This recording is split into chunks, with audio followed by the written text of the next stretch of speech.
ಆತ್ಮೀಯ H16 news ಅರ್ಥಾತ್ ಸೀತಾರಾಮ್ ನ್ಯೂಸದ ವೀಕ್ಷಕರೇ, ನಾನು ನಿಮ್ಮವ ಎಂ ಆಯುಧ ಮಲ್ಲಪ್ಪ ಜೊತೆವರು.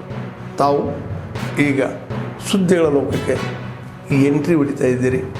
ಈ ಸುದ್ದಿಗಳನ್ನು ಪ್ರತಿಯೊಂದು ನೋಡೋ ಜೊತೆಗೆ ನಿಮ್ಮ ಅಭಿಪ್ರಾಯಗಳನ್ನು ಹೊಸ್ತಾ ಇದೆ. ಯಾಕಂದರೆ ಈ ಸುದ್ದಿಗಳು ನಿಮಗಾಗಿ, ನಿಮ್ಮ ಬದುಕಿಗಾಗಿ, ನಿಮ್ಮ ವೈಚಾರಿಕೆಗಾಗಿ, ನಿಮ್ಮ ತಿಳುವಳಿಕೆಗಾಗಿಯೂ ನಿಮಗೂ ಗೊತ್ತು.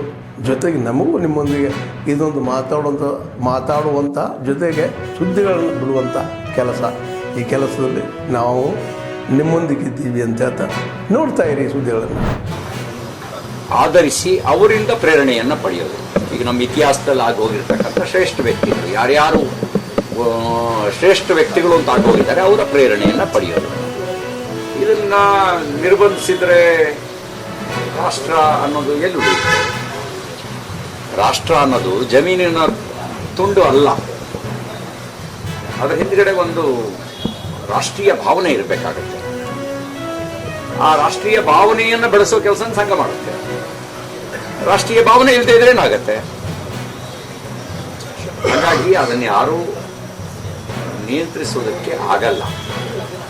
ಕೆಲವರಿಗೆ ತಪ್ಪಭಿಪ್ರಾಯ ಇದೆ. ಅವರ ತಪ್ಪಭಿಪ್ರಾಯವನ್ನು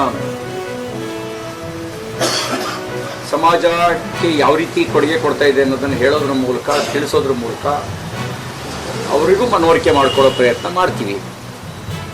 ಆದರೆ ಪೂರ್ವಗ್ರಹ ಪೀಡಿತರಾಗಿರೋರಿಗೆ, ಪೂರ್ವದ್ವೇಷ ಇಟ್ಕೊಂಡಿರೋರನ್ನ ಬದಲಾಯಿಸೋಕ್ಕಾಗಲ್ಲ.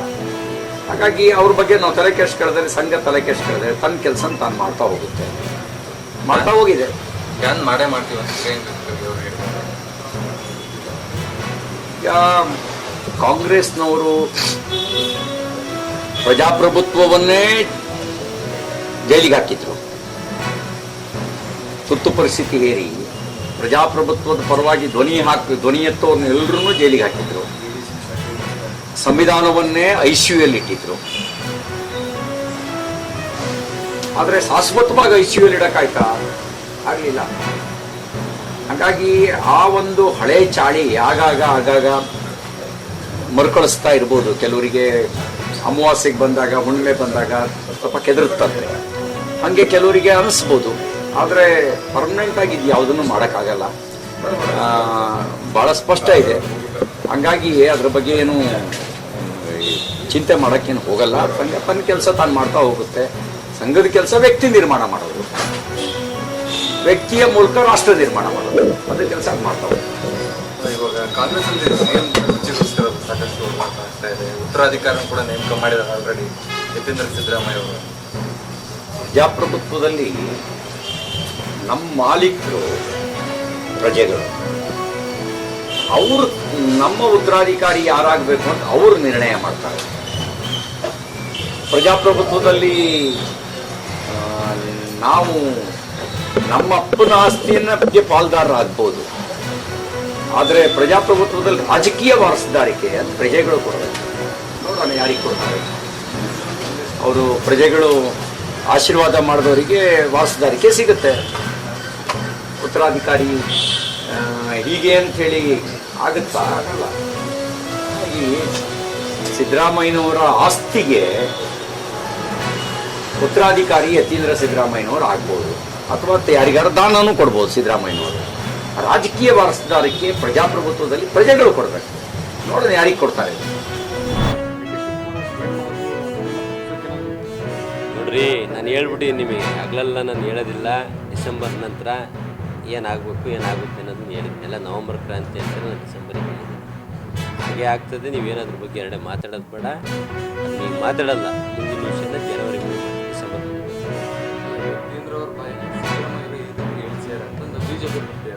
ಸಿದ್ದರಾಮಯ್ಯ ಅವರು ತೂಕದ ರಾಜಕಾರಣಿ. ಅವರು ಒಬ್ಬ ಉತ್ತಮವಾದ ಆಡಳಿತಗಾರರು, ಉತ್ತಮವಾದ ಅಡ್ಮಿನಿಸ್ಟ್ರೇಷನ್ ಕೊಡೋಂಥ ವ್ಯಕ್ತಿತ್ವ. ಹೀಗೆಲ್ಲ ಬಾಲಿಸಿ ಅವರು ನಿಮಗೆ ಮಾಹಿತಿ ಪ್ರಕಾರ ನಿಮಗೆ ಒಂದು ಮಾಹಿತಿ ಹೇಳ್ತೀನಿ. ಅವರು ಕುಟುಂಬದವ್ರನ್ನ ಯಾರನ್ನೂ ರಾಜಕೀಯ ತಂದಿದ್ದಿಲ್ಲ. ಅಂಥ ಒಂದು ಅಧಿಕಾರ, ಅಂಥ ಒಂದು ಇಂಥದಕ್ಕೆ ಹೋದ್ರೂ ಎಲ್ಲಿವರೆಗೂ ತಂದಿದ್ದಿಲ್ಲ. ಇತ್ತೀಚೆಗೆ ರಾಜಕೀಯ ಕೊನೆ ದಿನಗಳಂತ ಅವ್ರೇನು ಇವ್ರು ಹೇಳಿದ್ದಾರೆ ತಿಂಗಳು, ಆ ಸಂದರ್ಭದಲ್ಲಿ ಅವ್ರನ್ನೆಲ್ಲ ರಾಜಕೀಯ ಆ ಥರ ವ್ಯಕ್ತಿತ್ವ ಅಲ್ಲ. ಸುಮ್ಮನೆ ಯಾರೋ ಒಂದು 4-5 ಜನ ಅವ್ರ ಬೆಳೆಕಾಳು ಬೇಯಿಸೋಕ್ಕೆ ಸುಮ್ಮನೆ ಯಾರ್ಯಾರದ್ದು ಹೆಸರು ಬಿಡೋದು, ಸುಮ್ಮನೆ ಏನೇನೋ ಹೇಳ್ಕೊಡು. ಸಿದ್ದರಾಮಯ್ಯ ಸಾಹೇಬ್ರೆಲ್ಲರೂ ಕೊಟ್ಟಿದ್ದಾರೆ.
ಪ್ರಜ್ಞಾವಂತರು ಭಾಳ ಜನ ಇದ್ದಾರೆ, ಅವರೆಲ್ಲ ನೋಡ್ತಾ ಇದ್ದಾರೆ, ನೀವು ಪಾಠ ಕಲಿಸ್ತೀರಿ. ನಾನು ಮೊನ್ನೆ ಒಂದ್ಸರಿ ಬೆಳಗ್ಗೆ ಪಾರ್ಕಿಗೆ ಬಂದಾಗಲೂ ಕೂಡ ಬೆಳಗ್ಗೆನೇ ಅವನ ಬಗ್ಗೆ ಕೇಳ್ಬಿಡಿ ಅಂತ ಹೇಳಿದ್ರಿ, ಇವತ್ತು ಕೇಳಿದ್ರಿ. ಈ ಪ್ರದೀಪ್ ಈಶ್ವರ್ ಕತ್ಲಲ್ಲಿ ಕಾಣಲ್ಲ, ಬೆಳಕಲ್ಲಿ ಹೊಳೆಯಲ್ಲ.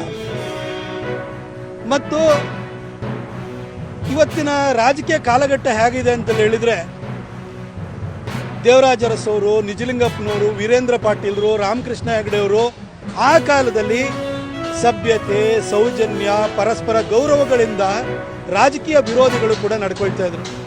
ಆದರೆ ಆ ಕಾಲಘಟ್ಟ ಹೋಗಿ ಇವತ್ತು ನೀಚ ಮಟ್ಟಕ್ಕೆ ಇಳಿದು ವೈಯಕ್ತಿಕ ನಿಂದನೆ ಮಾಡುವಂತಹ ಸನ್ನಿವೇಶದಲ್ಲಿ ನಾವೆಲ್ಲ ಇದ್ದೀವಿ.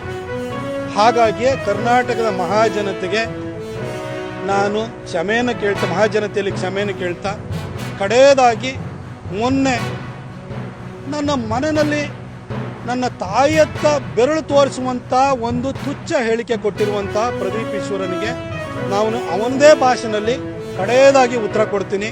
ದಯವಿಟ್ಟು ಕರ್ನಾಟಕದ ಮಹಾಜನತೆ ನನ್ನನ್ನು ಇದೊಂದು ಸಾರಿ ಕ್ಷಮಿಸಬೇಕು. ಯಾಕೆಂತೇಳಿ ಹೇಳಿದರೆ, ಕಲ್ಲು ಬಿಸಾಡಿದ್ರೆ ಹಣ್ಣು ಕೊಡೋದಕ್ಕೆ ನಾನು ಮಾವಿನ ಮರ ಅಲ್ಲ, ನಾನು ವಾಪಸ್ ಕಲ್ಲೇ ಬಿಸಾಡಬೇಕಾಗುತ್ತೆ. ಪ್ರದೀಪ್ ಈಶ್ವರನಂತವರಿಗೆ ಇದು ಅರ್ಥ ಆಗಲ್ಲ. ಹಾಗಾಗಿ ಅವನ ಭಾಷೆನಲ್ಲೇ ಇವತ್ತು ಉತ್ತರನ ಕೊಡ್ತೀನಿ.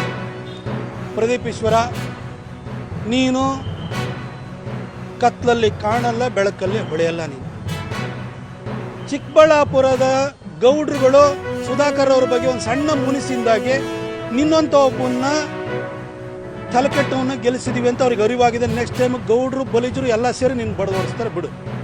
ಆದರೆ ನೀನು ಮೊನ್ನೆ ನನಗೆ ಹೇಳಿಕೆ ನನ್ನ ಬಗ್ಗೆ, ನನ್ನ ತಾಯಿ ಬಗ್ಗೆ ದೃಷ್ಟಿಯಲ್ಲಿಟ್ಕೊಂಡು ನಿಂದನಾತ್ಮಕವಾಗಿ ಹೇಳಿಕೆ ಕೊಟ್ಟಿದ್ದಿಲ್ಲ, ಅದಕ್ಕೆ ನಿಂದೇ ಭಾಷೆಯಲ್ಲಿ ಉತ್ತರ ಕೊಡ್ತೀನಿ ನೋಡು. ಪ್ರದೀಪ್ ಈಶ್ವರ,